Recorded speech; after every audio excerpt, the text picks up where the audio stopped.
Your karma is being written right now, not by what happened to you yesterday, not by the circumstances you were born into, by the quality of attention your mind is bringing to this exact moment. The Buddha was extraordinarily precise about this, and once you understand what he actually meant, the question of how to change your life stops being about your circumstances and starts being about something far more immediate, far more available. Welcome to Mindfulness. In the next few minutes we are going to move through 8 teachings on the relationship between the mind and karma. Not karma as a cosmic reward and punishment system, but karma as the Buddha described it in the earliest recorded teachings, as intention, as the living texture of how your mind meets each moment as it arrives. Each of the 8 lessons builds on the last, and if you stay with all of them, something about the way you see your own mind and your own life may have quietly and permanently shifted by the time we are done. Lesson 1. Karma is not fate, it is intention. Most people carry a misunderstanding about karma their whole lives. They think of it as a cosmic scoreboard, some invisible ledger tracking every wrong turn, ready to settle accounts one day. But that is not what the Buddha taught.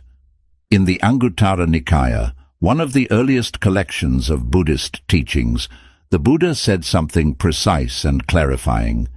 Intention, I tell you, is karma, not the action alone. The intention behind it, the mind state from which the action grew, this changes everything. It means that 2 people can perform the same outward act and create entirely different karma, because the intentions in their hearts were different. A surgeon's knife and a weapon may look the same. What determines the karma is the mind that guided the hand, and it means that karma begins in the invisible place, in what you want, in what you are reaching for, in the quiet motive underneath the surface behavior. Before the words leave your mouth, the karma has already begun forming in the seed of the intention. This is not a comfortable teaching, because it asks you to look somewhere most of us would rather not. Not at what we did, but at why. Not at the surface, but at the root. The good news is this: if karma begins in intention, then the moment your intentions begin to change, your karma begins to change. You do not have to wait for circumstances to be different. You do not need a new situation. You need a different quality of attention toward the intentions already moving in you right now. Notice what you are reaching for today and why. That noticing is already the beginning of something new. Lesson 2. The mind precedes everything. The Dhammapada opens with a teaching so foundational that it was placed first before anything else. Mind is the forerunner of all actions. All deeds are led by mind, created by mind. If one speaks or acts with a troubled mind, suffering follows. If one speaks or acts with a calm and clear mind, happiness follows as a shadow that never departs. This is not poetry. It is an observation about the mechanics of a human life. Your mind does not just respond to your world, it shapes it.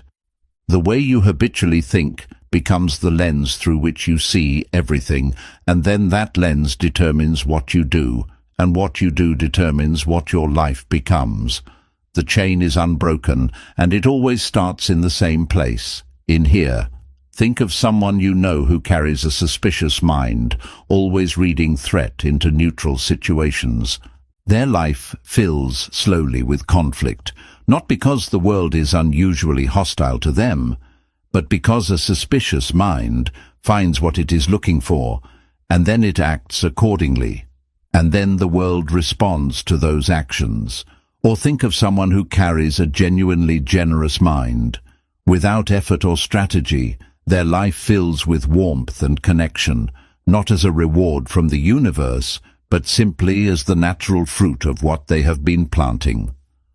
The Buddha was pointing at something you can verify in your own experience, not asking for belief, only asking you to look at your own mind and notice what it has been building quietly all this time, while you were busy with other things.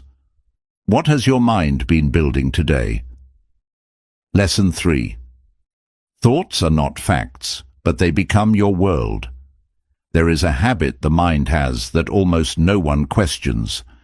It takes a thought and treats it as the truth.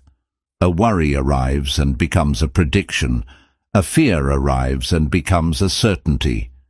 A critical voice says, "You are not enough," and is believed without a single piece of evidence. The Buddha taught a practice called in the early stages of meditation, translated roughly as applied thought and sustained examination. The point was to look at thoughts clearly rather than being swept away by them. To see a thought as a mental event, arising and passing, not as a window onto final reality. In the Majjhima Nikaya, the Buddha describes how a monk observing the mind learns to see thoughts simply as thoughts, not to suppress them, not to argue with them, but to recognize them for what they are, mental formations, sankharas, conditioned patterns arising from causes. This is quietly revolutionary for daily life because the moment you can see a thought as a thought rather than as reality, a small gap opens. And in that gap, you are no longer simply the product of whatever the mind generates. You are the one who is aware of it. That awareness is the beginning of freedom. Most of us live entirely inside our thoughts, mistaking the map for the territory. The mind says the world is dangerous, and we close. The mind says we are unloved, and we withdraw. All of this happening automatically, without examination.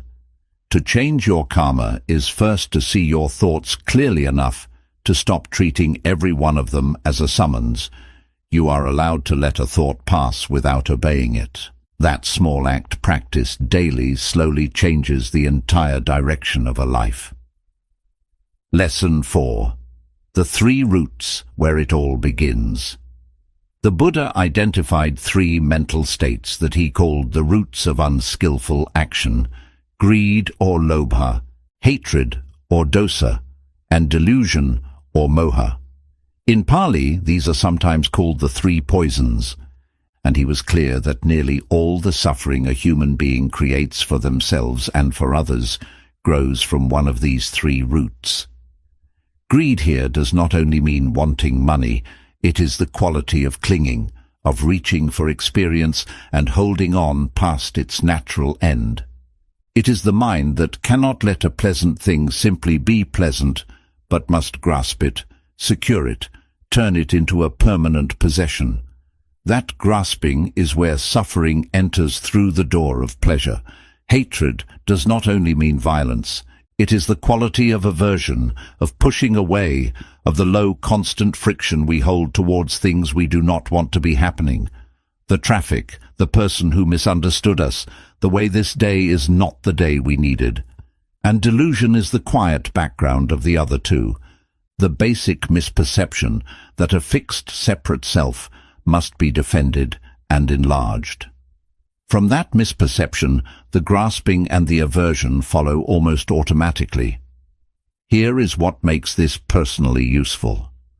When you feel suffering arising in your own life, these 3 roots give you a precise place to look, not to judge yourself, but to investigate. Is there clinging here? Is there aversion? Is there a fundamental misunderstanding about what this situation means? The root seen clearly begins to lose its grip. You cannot pull a weed you cannot find. The Buddha was simply handing us a flashlight. Lesson 5. Right thought, the second step on the path. The Buddha's Eightfold Path is often described as a guide to liberation, but it is equally a practical map for changing the quality of a mind in ordinary daily life.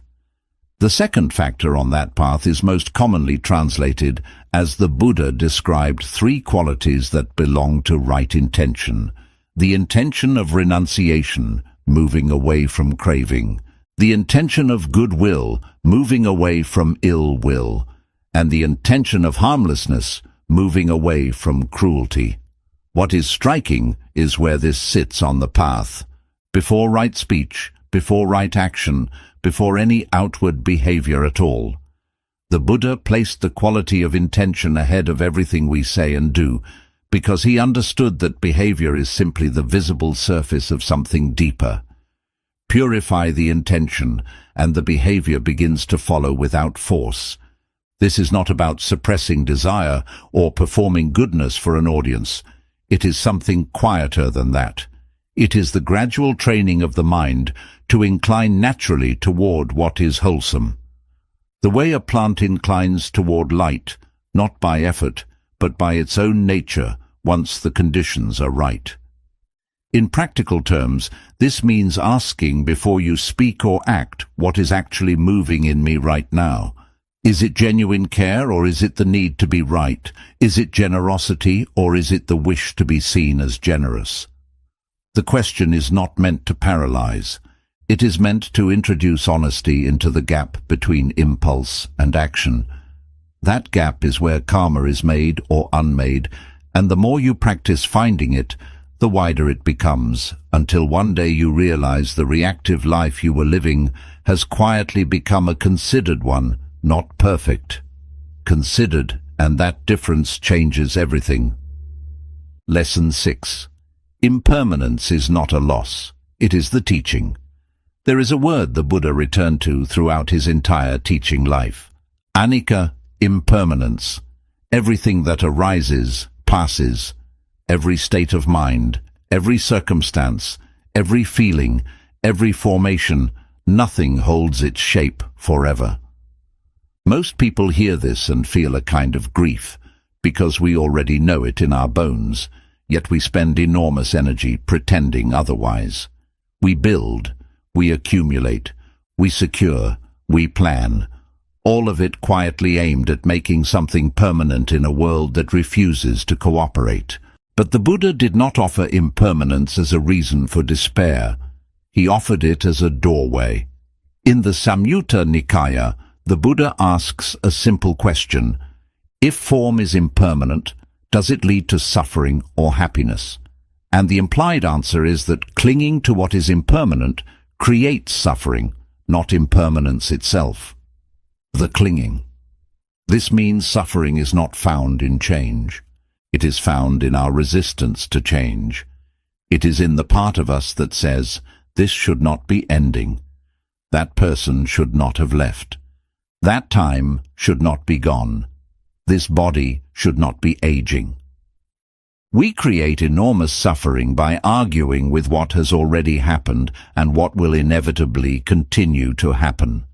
To truly understand impermanence does not mean you stop caring. It means you begin to care more cleanly, to love without the desperate grip of someone terrified of losing, to enjoy a meal, a conversation, or an ordinary evening without the quiet background anxiety of trying to make it last forever. And when applied to the mind itself, impermanence becomes one of the most hopeful teachings of all, because if every state is impermanent, then no darkness is permanent either. The grief will change. The fear will change. Even the habit you are most convinced is simply who you are. That too is subject to anicca. Nothing within you is fixed. Everything within you is still moving. And movement means the possibility of choosing a different direction. Lesson 7. The Brahma Viharas, 4 ways to rewire the heart. If karma begins in the mind, then cultivating specific qualities of mind is not a spiritual luxury. It is some of the most practical work a person can do. The Buddha taught 4 qualities called the Brahma Viharas, sometimes translated as the divine abodes or the immeasurable minds. They are metta, loving kindness, karuna, compassion, mudita, sympathetic joy, and upekkha, equanimity. He taught that these 4 qualities, when cultivated intentionally and practiced regularly, can transform not only how we feel, but the entire karmic texture of our lives. Metta is the sincere wish that all beings be happy, not forced warmth, not polite pleasantness, but a genuine movement of the heart toward the well-being of others. including people we find difficult and including ourselves. The Buddha taught metta meditation as a direct antidote to ill will, not because it suppresses anger, but because it gradually changes the conditions in which anger takes root. In the Metta Sutta, one of the best-known early Buddhist texts, loving kindness is described as something that can be extended in every direction, without limit, hostility, or ill will. The image given is of a mother protecting her only child. That same quality of unconditional care is extended toward all beings and first cultivated toward oneself. Karuna, compassion, is the natural response of an open heart to suffering. Not pity, which remains at a distance, but a willingness to be genuinely moved by the difficulties of others and to wish that their suffering may be eased. The Buddha taught that compassion without wisdom can become exhaustion, which is why equanimity, the fourth quality, serves as its foundation. Mudita, sympathetic joy, may be the most countercultural of the four in the modern world.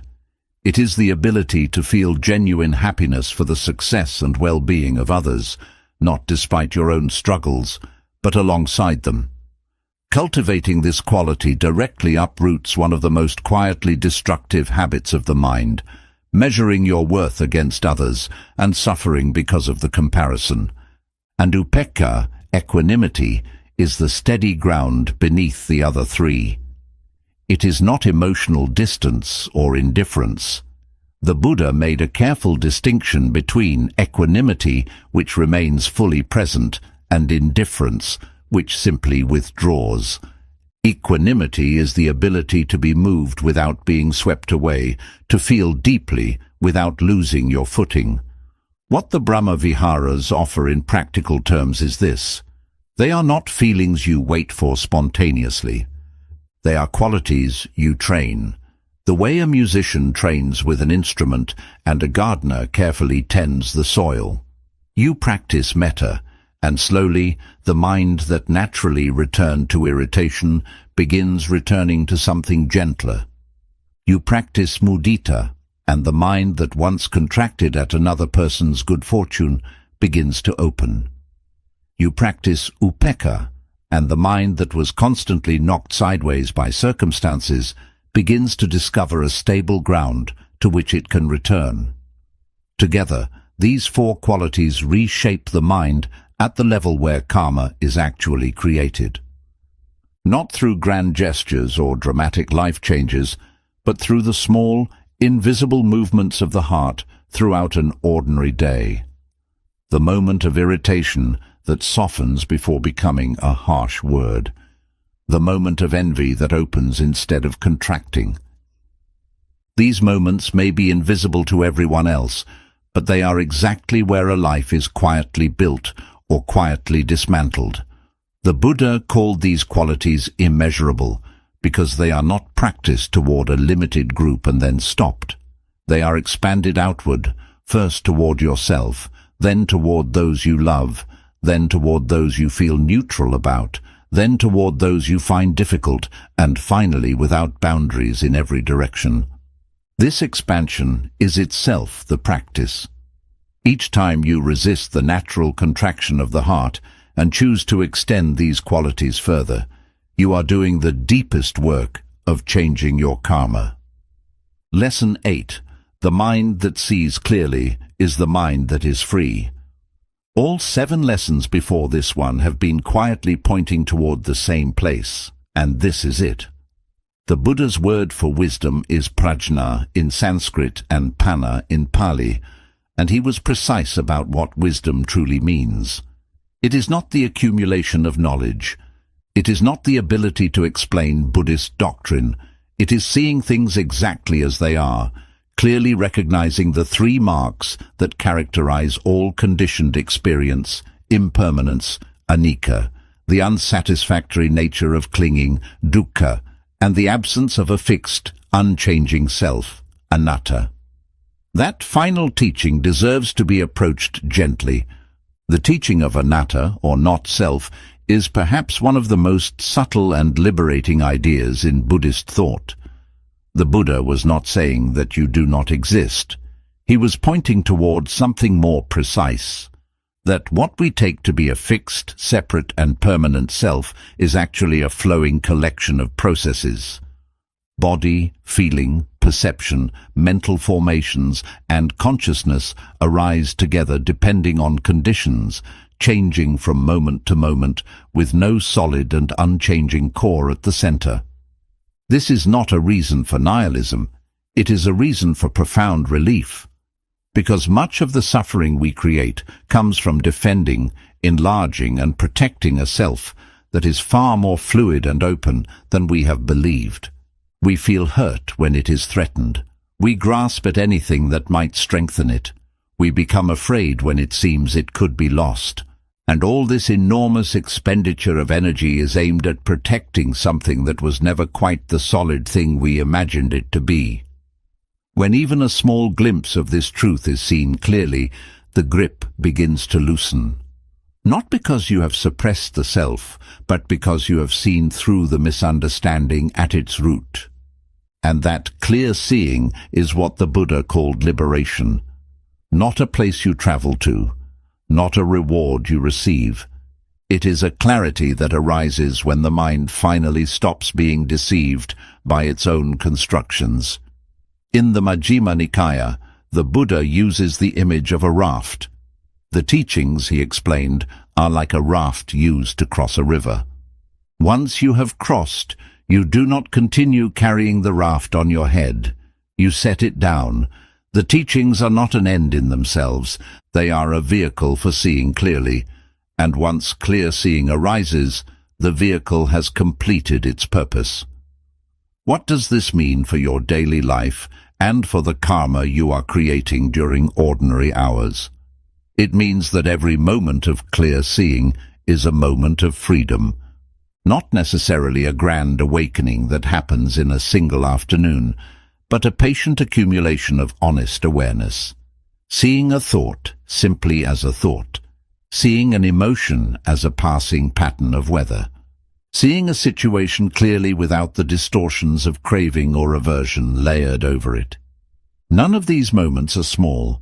Each one is the path itself, alive and working in the only place it can work, right here, within you, in this ordinary moment you are living now. You do not need to become a monk.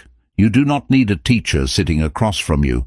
You need only the willingness to look honestly at your own mind, to meet what you discover with curiosity rather than judgment, and to return again and again to clear seeing whenever you drift away.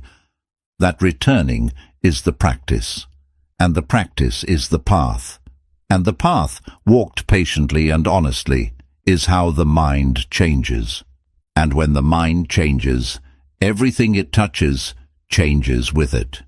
Every word, every action, every relationship, and every quiet moment spent alone. This is what the Buddha meant. This is what karma truly is. Not a cosmic ledger, but a living process beginning now in the quality of attention you bring to this single breath. You came here carrying something, a question, a heaviness, or a quiet wish that life could become different. The Buddha's answer was never to look away from it.